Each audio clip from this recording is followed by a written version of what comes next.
Blue Ribbon Blues, Chapter 3. It's by Jerry Spinelli.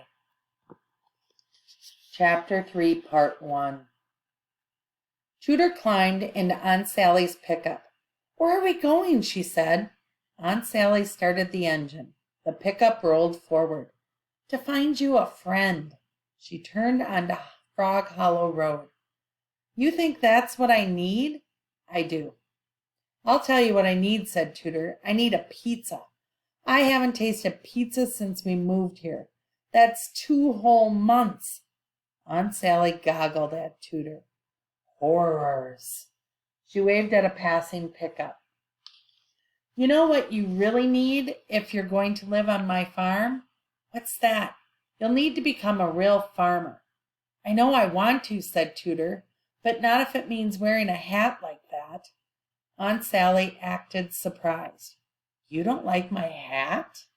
She took off her straw hat and plunked it onto Tudor's head. Tudor made a face. "Ugh!" She plunked the hat onto her aunt's head. "Okay," said Aunt Sally, "no hat.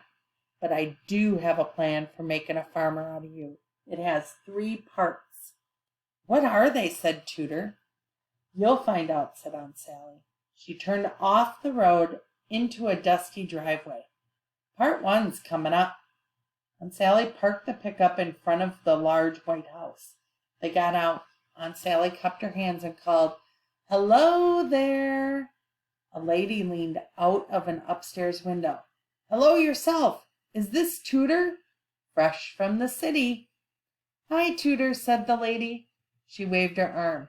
"Jack is out there somewhere, probably with Cleo."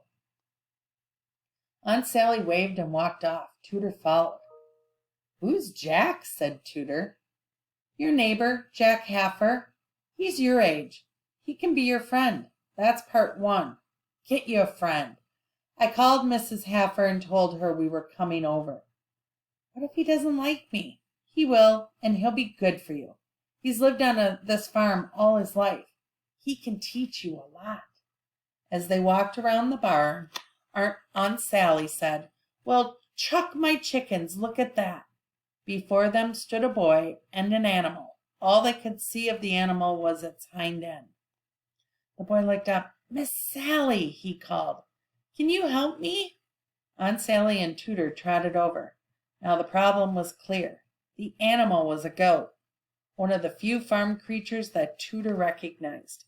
Its head was stuck between 2 rails of a wooden fence. "I can't get it out," said the boy. Tudor had an idea. "Pull the tail," she said. The boy gave Tudor a dirty look.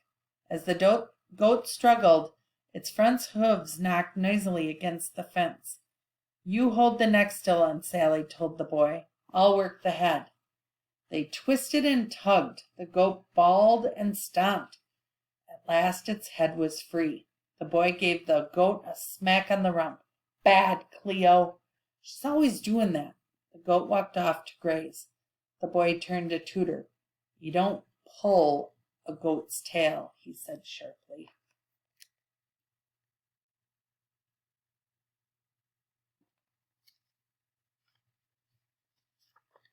"See," Tudor said to Aunt Sally, "he doesn't like me already. Part 1 is not going to work." She walked off. Aunt Sally caught her by her back pocket. "Hold on there, missy."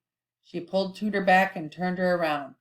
"You two haven't even been introduced yet. Jack, this is Tudor. She's your neighbor." "Tudor?" said Jack.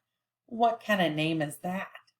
"See," said Tudor. She tried to walk off, but Aunt Sally still had her by the back pocket. "Tudor is a nickname," Aunt Sally told Jack, "and it's a fine nickname. Tudor's family lives with me now. They moved here from the city. Tudor wants to become a good farmer." She tapped the bill of Jack's cap. "And I figure you're just the one to teach her." Jack groaned. "Miss Sally, I already have lots of chores to do. Plus I have to get Cleo ready for the fair." Tudor perked up. "What fair?" "The county fair," said Jack. "I'm entering Cleo in the goat competition." He lifted his chin. "I always win." Jack just stared at her. "Oh, sorry." "Well," said Tudor, Poop-poop-be-doo for you. Jack just stared at her. Maybe I'll enter too, said Tooter, lifting her own chin.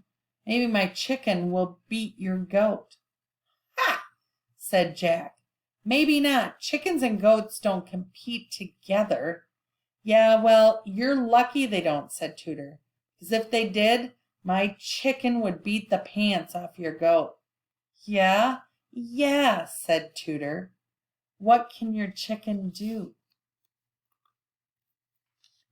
Whatever I tell it, said Tooter. It sleeps, it sits. Jack scoffed. Yeah, right. And it sings the Star-Spangled Banner. Jack laughed. And my goat sings Take Me Out to the Ball Game. Yeah? Well, my chicken plays ping pong with me. Yeah? Well, my goat plays frisbee with me. My chicken tap dances. My goat runs the vacuum cleaner. My, Tooter couldn't help herself. She burst out laughing. So did Jack. So did Aunt Sally. Okay, you goofballs, she said. I guess you're introduced. Say goodbye to each other. Goodbye, goat boy, said Tooter. Jack grinned. Goodbye, chicken girl.